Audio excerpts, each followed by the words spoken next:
চাকরি, বালি, কয়লা, গরুর পর এবার আস্ত একটা বাস স্ট্যান্ড চুরির অভিযোগ। ভাবুন তো একবার কতগুলো চুরি হচ্ছে।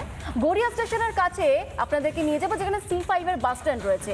আর যে বাস স্ট্যান্ড বন্ধ করে দেওয়ার অভিযোগ এবার প্রমোটিংদের সাথে হাত মিলিয়ে তৃণমূল বাস স্ট্যান্ড বন্ধ করেছে, এমনটা অভিযোগ বাম শিবিরের।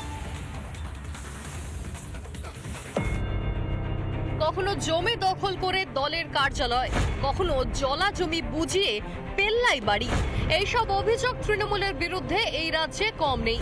এবার বাস স্ট্যান্ডকেই দখল করে নেওয়ার অভিযোগ।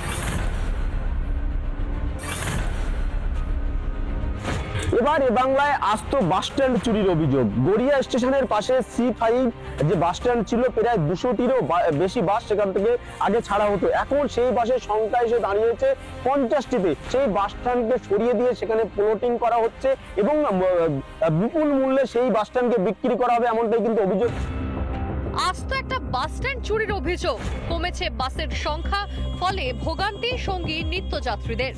অনেক সময় বাস আসছে, রাস্তা থেকে ধরে নিতে হচ্ছে, এইরকমই কন্ডিশন। একটু বেলার দিকে আসলে কিছুটা সমস্যায় পড়তে হয়, আর যানজট, ওই মুখটাতে যানজট তৈরি হয়।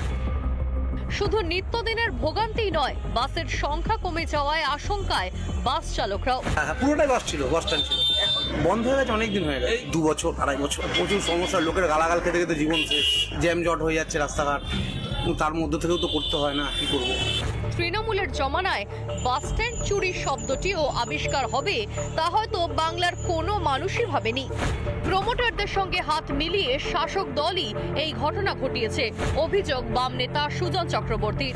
C5 বাস স্ট্যান্ডটা দখলদারি হয়ে গেছে। কাউন্সিলরের বিরুদ্ধে অভিযোগ আসছে যে তিনি পিছনে আছেন প্রমোটার চক্রকে নিয়ে, বাস স্ট্যান্ড পর্যন্ত দখল, কোনো কিছু বাকি থাকবে না। তৃণমূলের আমলে যেখানে যে যা পাবে শুধু লুঠে নেবে আর চুষে নেবে। C5 bus stand out.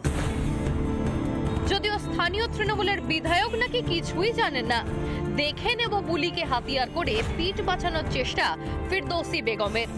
না, এই সম্পর্কে আমার কাছে সেই তথ্য নেই, জানা নেই, কিন্তু আপনার কাছে সেই ধরনের যদি আসে আমি নিশ্চয়ই, আপনারা বললেন, আমিও দেখবো যাতে বাস দাঁড়ানোর জায়গা করা যায়, সেটা আমরা দেখে নেব, সেটা নিশ্চয়ই করবো।